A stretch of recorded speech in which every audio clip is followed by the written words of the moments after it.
நீங்க ரீசெண்டா கூகுள்ல சர்ச் பண்ணும்போது ஏஐ ஓவர்வியூஸ்ல ஆன்சர்ஸ் பார்த்திருப்பீங்க. எக்ஸாம்பிளுக்கு எஸ்இஓ டூல்ஸ்னு சர்ச் பண்ணா நார்மல் ப்ளூ லிங்க்ஸ் ரிசல்ட் வரதுக்கு முன்னாடியே ஏஐ ஓவர்வியூ ஆன்சர் கொடுத்துரும். இப்போ பிக்கஸ்ட் கொஸ்டின்ஸ் கண்டிப்பா வரும். இந்த ஏஐ ஆன்சர்ல நம்ம வெப்சைட் வருமா? ஏஐ நம்ம பிராண்டை ரெக்கமெண்ட் பண்ணுமா? அப்படிலாம். பிகாஸ் ஃபியூச்சர் எஸ்இஓனா கூகுள் ரேங்கிங் மட்டும் இல்ல, ஏஐ ரெக்கமெண்டேஷன்ஸும் தான். இந்த வீடியோல நான் கூகுள் ஏஐ எப்படி ஒர்க் ஆகுது, அப்புறம் நம்ம பிராண்ட் ஏஐ ஆன்சர்ல வர என்ன ஸ்ட்ராட்டஜி யூஸ் பண்ணலான்னு ஃபுல் டீடைல்டா எக்ஸ்பிளைன் பண்றேன். ஃபர்ஸ்ட் ஏஐ மோட்னா என்னன்னு புரிஞ்சுக்கலாம். முன்னாடி கூகுள் சர்ச் சிம்பிளா இருந்துச்சு. யூசர் ஏதாவது கீவேர்ட் டைப் பண்ணும்போது வெப்சைட்ஸ் லிஸ்ட் காட்டும். அப்புறம் யூசர் அந்த லிங்கை கிளிக் பண்ணி இன்ஃபர்மேஷன்ஸை ரீட் பண்ணுவாங்க. பட் இப்போ ஏஐ மோடு வந்ததுக்கு அப்புறம் ப்ராசஸ் சேஞ்ச் ஆயிடுச்சு. யூசர் கொஸ்டின்ஸ் கேட்கும்போது Google AI multiple websites analyse பண்ணும், இன்ஃபர்மேஷன் கம்பேர் பண்ணும், ஃபைனலா ஒன் சம்மரைஸ்ட் ஆன்சர் ஜென்ரேட் பண்ணும். ஸோ இப்போ காம்படிஷன் ரேங்கிங்க்கு மட்டும் இல்ல, ஏஐக்கு ட்ரஸ்ட் வர்தி ஆகிறது தான் competition. கூகுளோட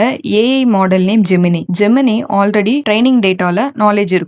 but still website verify பண்ணும். அதனால தான் குவாலிட்டி கண்டென்ட் ரொம்ப முக்கியம். ஏன் இந்த ஏஐ ரிசல்ட்ல அப்பியர் ஆகுறதுக்கு நார்மல் எஸ்இஓ மட்டும் பண்ணா போதாதுன்னு பார்க்கலாம். மெனி எஸ்இஓ பிகினர்ஸ் ஒரு மிஸ்டேக் பண்றாங்க. அவங்க கூகுள்ல ரேங்க் பண்ணா போதும், ஏஐ மென்ஷன் வந்துரும். பட் ரியாலிட்டி கொஞ்சம் டிஃப்ரெண்ட் தான். AI mode just top ranking பேஜஸ்ல இருந்து மட்டும் டேட்டா எடுக்காது. ஏஐ நான் சொல்றதெல்லாம் செக் பண்ணும். என்டிட்டிஸ் இருக்கா, கண்டென்ட் இருக்கா, ட்ரஸ்ட் சிக்னல்ஸ் இருக்கா, பிராண்ட் மென்ஷன்ஸ் இருக்கா, எந்தெந்த சோர்ஸ்லாம் இருக்குன்னு பார்க்கும். எக்ஸாம்பிள், உங்க பிராண்ட் பத்தி பிளாக்ஸ்ல மென்ஷன் இருக்கணும், யூடியூப்ல மென்ஷன்ஸ் இருக்கணும், ரெடிட்ல டிஸ்கஷன்ஸ் இருக்கணும், வாரால ஆன்சர்ஸ் இருக்கணும். அப்போதான் கூகுள் ஏஐக்கு ஒரு சிக்னல் போகும், இந்த பிராண்ட் பத்தி மல்டிபிள் பிளேசஸ்ல பேசுறாங்கன்னு. இப்படி இருந்தா பிராண்ட் அத்தாரிட்டி ஸ்ட்ராங்கா இருக்குன்னு அர்த்தம். அப்போதான் ஏஐ ரெக்கமெண்ட் பண்ற சான்ஸ் இன்க்ரீஸ் ஆகும். இப்போ ரொம்ப இம்பார்ட்டன்ட் கான்செப்ட் சொல்றேன், அது query fan out. AI mode ஒரு கொஸ்டினுக்கு ஒன் சர்ச் பண்ணாது, இன்ஸ்டெட் பேக்ரவுண்ட்ல மல்டிபிள் சர்ச் பண்ணும். எக்ஸாம்பிளுக்கு நான் பெஸ்ட் வேர்ட்பிரஸ் எஸ்இஓ பிளகின்னு சர்ச் பண்றேன். ஏஐ பேக்ரவுண்ட்ல இதெல்லாம் சர்ச் பண்ணும். பெஸ்ட் எஸ்இஓ plugin WordPress,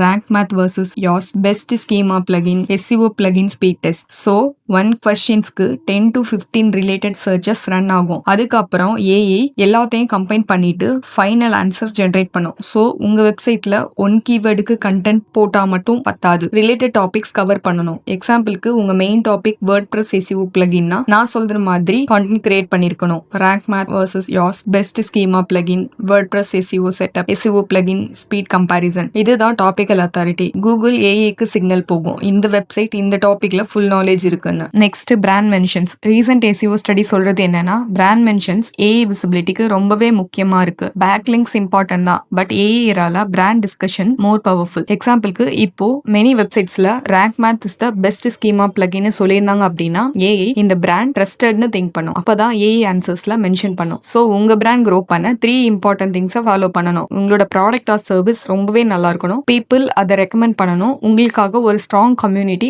ஆன்லைன்ல பில்ட் பண்ணுங்க. ஈவன் 100 பேக்லிங்க்ஸ் இருந்தா கூட ஏஐ உங்களை ட்ரஸ்ட் பண்ணும். இன்னொரு பவர்ஃபுல் ஸ்ட்ராட்டஜியும் இருக்கு. ஏஐ மோட் வெப்சைட் மட்டும் ரெஃபரன்ஸ் பண்ணாது, அதர் பிளாட்ஃபார்ம்ஸ்லயும் ரெஃபர் பண்ணும். எக்ஸாம்பிளுக்கு YouTube, Reddit, Quora, Medium, forums and podcast, even sometimes Facebook குரூப்ல இருந்து கூட ரெஃபரன்ஸ் பண்ணும். உங்க பிராண்ட் ஏஐ விசிபிலிட்டியில இருக்கணும்னா நான் சொல்ற பிராண்ட்ஸ்ல எல்லாம் பிரசன்ஸ் இருக்கணும். Other websites, YouTube, social media, communities. இந்த ஸ்ட்ராட்டஜி யூஸ் பண்ணா கூகுள் இஏடி சிக்னல்ஸை பில்ட் பண்ணும். லாஸ்டா இம்பார்ட்டண்டா ஒரு கான்செப்ட் இருக்கு, அது பிராண்ட் பொசிஷனிங். எல்லா பிக் பிராண்ட்ஸும் ஒரு கிளியர் பொசிஷனிங் இருக்கும். எக்ஸாம்பிளுக்கு கேஎஃப்சினா ஃப்ரைட் சிக்கன், டொமினோஸ்னா ஃபாஸ்ட் டெலிவரி, ஆப்பிள்னா பிரீமியம் டெக். அந்த மாதிரி உங்க பிராண்டுக்கும் கிளியர் மெசேஜ் வேணும். எக்ஸாம்பிளுக்கு இப்போ எஸ்இஓ சர்வீஸ் ரன் பண்றீங்க அப்படின்னா இவங்க எஸ்இஓ பிகினருக்கு பெஸ்ட், லோக்கல் எஸ்இஓ எக்ஸ்பர்ட் இவங்க, ஆர் ஏஐ எஸ்இஓ ஸ்பெஷலிஸ்ட். இந்த மாதிரி உங்களுக்காக ஒரு பொசிஷனிங் இருக்கணும். பீப்புள் உங்களோட பிராண்ட் பிளஸ் ஒன் டாபிக் கூட ரிலேட் பண்ண முடிஞ்சா ஏஐக்கு ஈஸியா இருக்கும் உங்களோட சைட்டை ரெக்கமெண்ட் பண்றதுக்கு. ஸோ ஃபியூச்சர் எஸ்இஓனா கீவேர்ட் பேக்லிங்க்ஸ் மட்டும் இல்ல, ஃபியூச்சர் எஸ்இஓனா topical authority, brand mention, strong positioning. இந்த ஸ்ட்ராட்டஜி யூஸ் பண்ணா கூகுள் ஏஐ மோட்ல உங்க பிராண்ட் ரெக்கமெண்ட் ஆக சான்சஸ் இன்க்ரீஸ் ஆகும். உங்களுக்கும் இதே மாதிரி